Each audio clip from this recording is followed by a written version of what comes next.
Hi and welcome to Lady Boss HR. So today I want to talk to you about the Good Work Plan.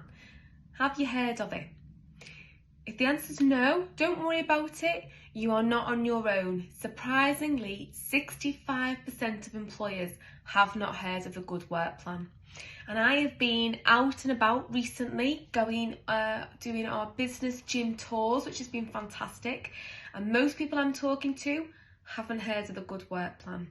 So I'm going to tell you a little bit about what it is today, and hopefully you can implement some of the changes.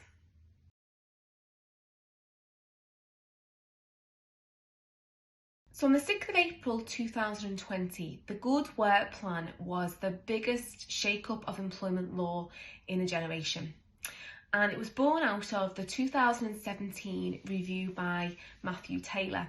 And he had about 53 recommendations that the majority were accepted by the government, and they pulled it together in the Good Work Plan, and the idea being that they would gradually implement these changes to upgrade some employment law relevant to obviously the changes in working practices.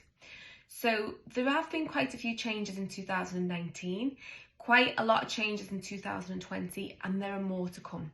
So I'll just talk you through what's happened so far and what is going to happen, and maybe what to do if you've got some gaps.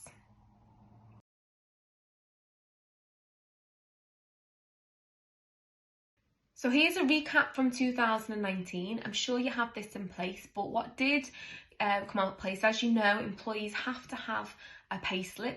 This was also extended to workers as well. So workers also have to now have a payslip.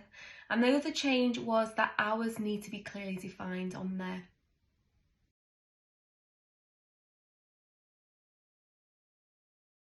So there've been quite a few changes in 2020. I'm going to talk you through some of them now, but I have got more detail on a blog that I've written recently. So if you are interested, if you do need more information about this, please do follow the link. It will provide you with that information just to be able to send across, so we can send across to you that blog, so you've got that detail. So let me just talk you through a few of them that I think are crucial that you need to make sure you are doing now. So when you provide, they call it a written statement. By this they mean what you probably refer to as your contract of employment.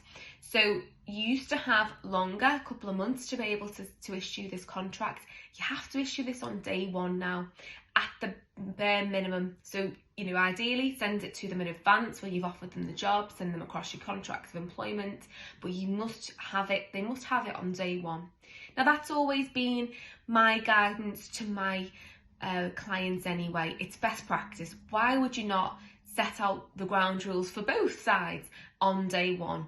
Everybody knows where they stand. You're being very open and transparent. It's the best way to onboard a member of staff, or ideally send them across in advance of their employment. But now it's not about best practice. It's not what Vic thinks is good. It's the law. You have to issue that contract on day one. This is also extended to workers as well. So it's not just employees that I'm talking about here. And I do a separate blog, and I have got a separate video on the difference between employees and workers. If you're unsure of the definition, again, hit the message below and I'm happy to talk that through with you.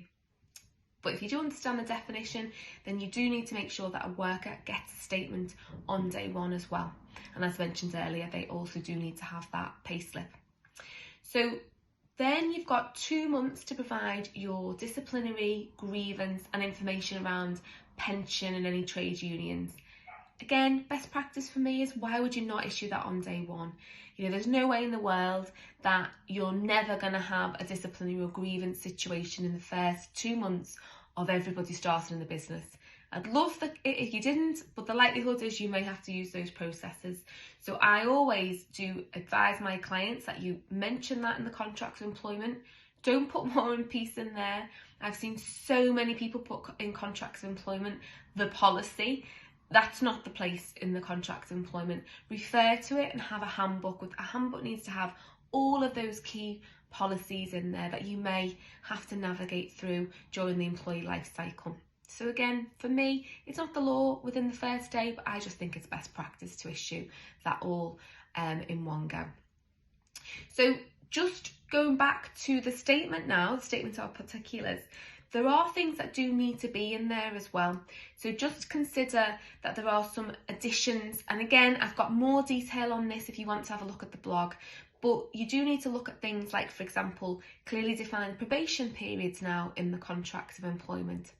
You need to be clear on any training. Is there any training requirements that you have for the role that they need to go through? Or is the training that you're going to provide? You need to make sure that is in that contract moving forwards. You need to also expand on the hours. I mentioned earlier about if people are being paid hourly, you need to clearly define that in the payslip. You need to clearly define that in the contract as well now.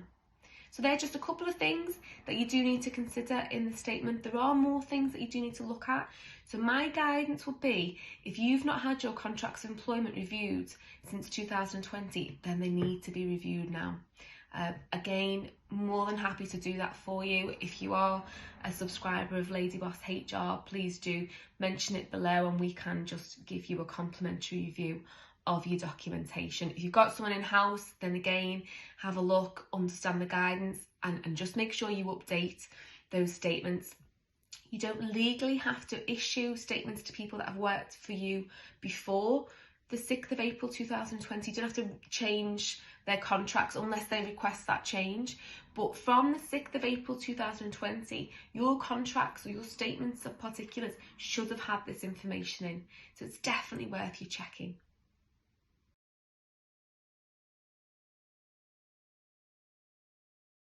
So what's to come? So there are some more things that are going to change. I think a key message here was obviously the Good Work Plan hit us in 2020. We were in the middle of a pandemic, so it's really not unreasonable for many employers to have missed this key change in employment law because, let's face it, we had a lot to contend with at that time. But I don't think there's the same excuse moving forward, so we do need to be prepared for the changes that will come shortly. And some of those changes will be things like 0-hour contracts. There will be some changes there to give people the opportunity to have a more stable contract obviously, as 0-hour contracts are so prevalent now in the way in which we work. Another change will be around tips and a fair way to be able to measure those earnings for people, particularly, obviously in the hospitality sector.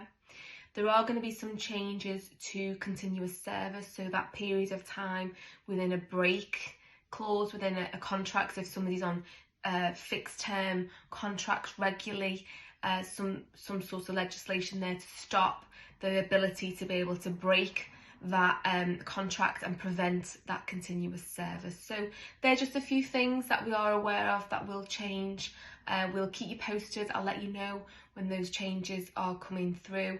I would just advise you to obviously listen to this, maybe read my blog and take into consideration some of these changes. And if you've done it all, then you're fantastic. If you haven't, don't worry about it.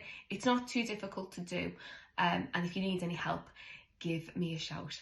Thank you so much for watching today. I hope you enjoyed the session. If you don't follow me on other channels, I'd love you to. I love us all to be on this journey together, navigating through HR and health and safety. So bye for now. See you soon.